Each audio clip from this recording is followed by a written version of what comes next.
Welcome back to Eyes Open Media, and welcome to part 2 of 3. All right, for the day. I'm gonna start off with this with the drug lord. What's his name?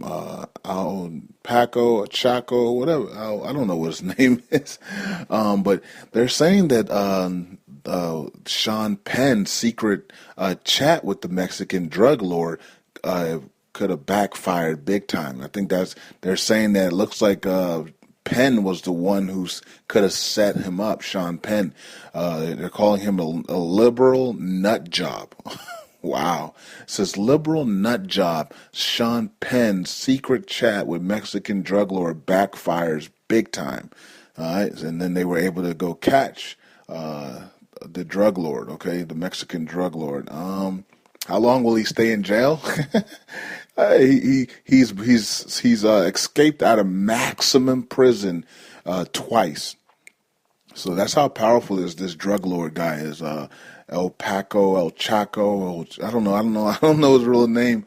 But yeah, it's amazing, isn't it? Amazing how powerful one man is. And then you go down to Mexico, and they're like, he's great. He gives us money. He does things for the community. He's a drug lord. He's destroying the community with drugs. But you go down there, he's a hero. So it's kind of interesting how that works.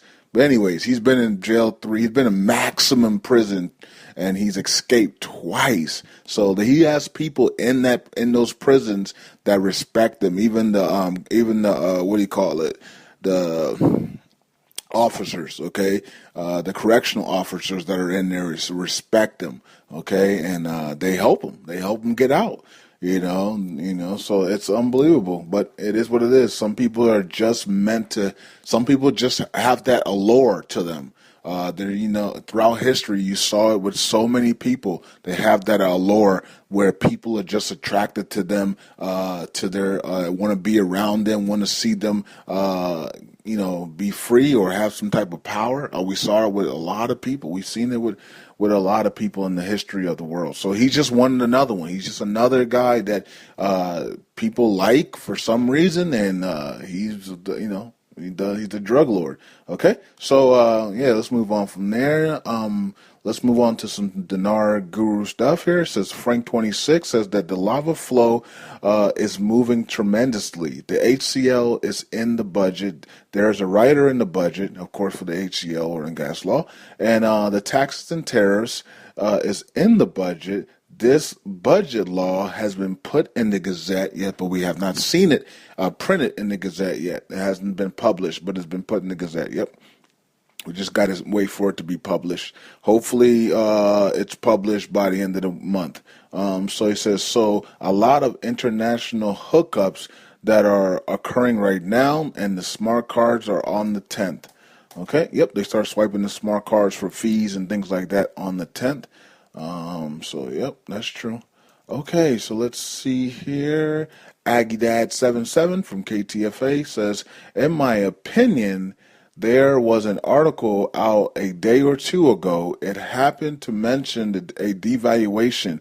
Articles today are, in my opinion, pointing to that article and letting the rest of Iraq know that the CBI is the one who has control over what the rate will be for the IQD. They are the authority here. Any change must and will come through them. Okay, they are letting the citizens know. They are well aware that any reduction in the IQD value would mean a disaster for the citizens. Again, in my opinion, these are all good points the CBI is making at this time. Okay, so remember last weekend, people got so upset about the 1190 that was coming from Frank's emergency call. And people got so upset about it. And then look, no one's even talking about 1190 anymore because it was nothing. It's just for cash at the banks. If you want cash at the banks, 1190. If you want to do electronically and do things electronically is 1182. If you're doing banks abroad, 1190. I mean, that was it. It was that simple, and people. I mean, they some people actually sold their whole investments because they were hearing 1190. I mean, it's unbelievable, man. It's unbelievable, unbelievable. Here we are a week later, and 1190. No one even cares about 1190 anymore. They made such a big fuss of it, and no one today, excuse me, cares about 1190. Ain't that something? um. We know about the gold stuff already. Um, let me go to, let me see here. Million Day says, first let me say that the CBI has called on all banks to take over under international compliance rules and regulations. This is according to standards and all that goes along with the global international banking. There have been many releases of huge reports given by the government and CBI, and obviously are about the advancement of Iraq. The CBI orders are to begin as of January 1st. So a physical year, very exciting, of course. Yes, it is, Million Day. Yes, it is. There are lots of news and announcements in the last 2 months have been awesome. They're telling the banking systems, they're telling their exchange systems, and they're telling their people, they're telling their transfer companies, their insurance companies to be international standard and get ready for an international standard rate. So that's good news. What else here? Let me go to Iran real quick and read you guys some Iran stuff. Azerbaijan. Like, I don't even know where this country is located at. Do anybody know where that country is located at? Maybe I should Google it and check. Azerbaijan, okay, helps Iran ship enrich uranium. So it has to be close to Iran's. It has to be in the Middle East. It's probably in the Middle. It sounds like a Middle Eastern country. And they're the same country that depegged from the dollar and had their currency devalued by like 150% or something like that. Oh man. Anyways, but I think in the end it's gonna be good because they understand what's gonna happen to the dollar, and that's the reason why a lot of these countries are devaluing. I mean, unpegging from the dollar because they understand what's about to happen to the dollar in the near future. So they rather take the losses now and then rebound later. Let's see. Iran accepts IAEA supervision on the nuclear program. We know about that. We know about Iran shell agreement to settle outstanding debts. Okay. Iran and U.S. phone calls peak as nuke deal implementation nears. We know about the implementation day, and that's going to be a key day for us because that means that all sanctions are lifted on Iran, and that means that we're going to start seeing the reconstruction and the reform of the Iranian currency. Okay, so, and another thing is that we're going to also be able to go to the banks and check for to make sure our Iranian rial are good to go, because once they lift off sanctions, then you can start bringing it into the banks to use the Delaware machine and make sure your currency is good to go. It's not going to be under sanctions anymore.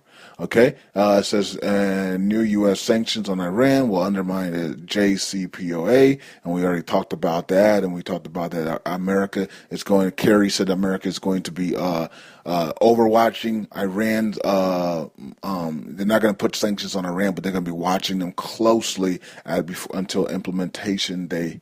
Okay, so there you have it on there. Let's see here. Nothing on the Vietnamese dong, is there? Let me go to the Vietnamese breaking news. I think somebody heard me talk about this on the main channel, this site, and they gave it to KTFA because I think Frank was talking about somebody posted a Vietnamese site on his what do you call it, on their website, and he said thanks for bringing that Vietnamese Vietnamese site to us. So I think somebody from KTFA, which is fine, heard on me on the main channel talk about this Vietnamese website that I use for all their breaking news, and they used it and they shared it with Frank on his website, KTFA website, which is fine, because I heard Frank Say, thanks for bringing this new site that we never seen before to our attention, so we can be up to date on Vietnamese news. And I was like, and then when I heard that, I was like, hold up. That's probably the site that I mentioned to everybody on the internet, because once I mentioned it to the whole Dinar community on the main channel, then everybody started going to it and looking at it. So that's pretty good. And then you guys on the main channel and this channel were bringing news from that site to us. So that's pretty good. Says Malaysia's trade up 7.6% last November. Oh, cool. I don't know. I don't know much about them, anyways. Except for Malaysia Planes. Malaysia Planes that's basically it. Ford Vietnam sales hit record high. Okay. Let me. There's not really much to talk about in there. Let's go to the Iran stuff, because this is really important for us. All right, so Kerry announces the Iranian deal implementation in a few days despite bipartisan opposition. Okay, so when he says in a few days, I'm going to add 3 weeks to it. But by the end of January, we're supposed to hear implementation day. Okay, so and when we hear that, that means Iran is off of their Iran has been freed from all sanctions, okay? And then we're going to start to see the restructuring of the currency. Okay, and let's see here. It says United States Secretary John Kerry announced that implementation of the nuclear deal with Iran agreed upon in July was imminent. Okay, so, I mean, that's his word. So, I mean, I don't know if that imminent is this week or next week or the third week of January, but it's in January. Unless something goes terribly wrong, it's in January. It says, we are days away from implementation if all goes well, Kerry said. Okay, and he says, implementation would compel the U.S. and the other P5+1 nations to suspend tens of billions of dollars of sanctions against Iran. Kerry's announcement comes after an early conversation he had with Iran's foreign minister Mohammad Zarif, who told him that Iran intended to meet their requirements under the agreement as soon as possible, meaning January. I'm not going to say this week. The announcement also came just a few hours after the House Foreign Affairs Committee advanced a bill intending to give Congress greater oversight over the future of the deal with Iran. The new legislation, if passed, will prevent the U.S. from lifting sanctions on Pacific Iranian individuals and companies unless President Barack Obama is able to certify their non-involvement in ballistic missile or terrorist activities. Okay, so let's see. Yeah. So we're looking for implementation day in a couple of days here to a couple of weeks, and I believe it's going to be in January, as I was always stated, and then we're going to see the restructuring of the Iranian rial or rial, however you like to say it, and and I think by June we're gonna. June is going to be important because we're going to see the restructuring of the rial by June. And then the dong is off of their fix, and they're in the market driven. And I believe that once the dong gets to at least 15,000 to $1 USD, I think you're going to start to see many people start to take notice of the dong, and it's gonna grow in the next 6 months as well. So let's look at the rial. Let's look at the dong in the next 6 months. It should be very interesting what's going to happen to those, and of course the Iraqi dinar. We're just waiting on the international standard rate for them. So the next 6 months, man, we could have the dong, the rial, and the Iraqi dinar all do their thing, and then maybe after that, South Korean won and the Indonesian rupiah. But I'm pretty sure they want to get in the game too. So let's look out for South Korean won and Indonesian rupiah to get in the game. Okay, here soon as well. Is that pretty much it? What happened in the game? What an ending to the game. It's funny because like on the Currency 365 part 2 of 3 that I did, I said that the Vikings were up 9-0 at that time, and and then what do you call it? Seattle actually wins the game 10-9 or something like, yeah, I think it was 10-9. The Vikings kicker missed a 27-yard field goal. I mean, it was so close. It was so close. Everybody thought it was over, with like 20 seconds left to go or something like that. He missed it. I think it was wide left or something, but it was unbelievable. I mean, people were shaking their head like, how could you miss something that easily? Well, it's a playoff game. He's never been in that situation before, and he had all the pressure. The whole world's watching him, and yeah, his family, his friends were watching, and he put that pressure on him, and he thought too much, and he shanked it wide left. I think it was wide left or wide right. I don't know what it was, but it wasn't even close. Okay, and it's a 27-yard. That's almost 100% in the NFL. But it's 80. 27% is like 75% in college, and 99, almost 99% in the NFL. So for him to miss that was unbelievable. And it switched a lot of money in Vegas too. I'm not sure if Seattle was favored, but they should have been favored because almost everybody had Seattle winning the game. But in the last seconds there, the money switched sides for those in Vegas. But that's crazy. Anyways, Currency 365. I'm powered by Eyes Open Media. Part 3 will be later on tonight. Right now it's about 4:30, so I'm gonna get the part 3 ready for the main channel, and then I'm gonna come back and do this one tonight as well. Later, right before, I'm gonna try to have everything done before 9 o'clock. Okay, because I know Wayne Dane is supposed to be doing his call tonight, and hopefully he has some information about what's going on down in Iraq and what Ali and his brother at the Kurdistan region is saying about the implementation of completing the reforms of the economic reforms. Okay. Maybe somebody can ask them a question. Do we need to see Mosul and Fallujah back before they can complete the reforms? And maybe Wayne Dane can send that question to Ali or talk to Ali about that.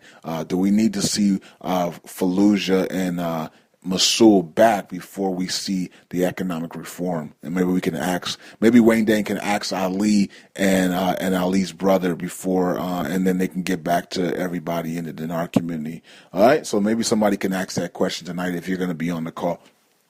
Okay, so I'm gonna post this up on Currency 365 Facebook page so everybody can listen to it, and I'll get started with part 3 of 3 on the main channel and part 3 of 3 of this one as well as more news comes in tonight. All right, so thank you for liking, thank you for sharing, thank you for subscribing. We're at 400 plus subscribers, so thank you for that. Hopefully by the end the next 2 months we're at 1,000. Okay, yeah. We're going to continue to grow here and continue to talk and continue to bring new and exciting news around the world. So, and thank you guys who are fan funding and who are going to be fan funding this week. If you want to fan fund, the button it's a $ button that says support channel when you go to my channel page on Eyes Open or Currency 365, or you can hit the about, go into the about section, hit the about, and it's in that section as well, and it says support channel, and it's a $. You just hit the $.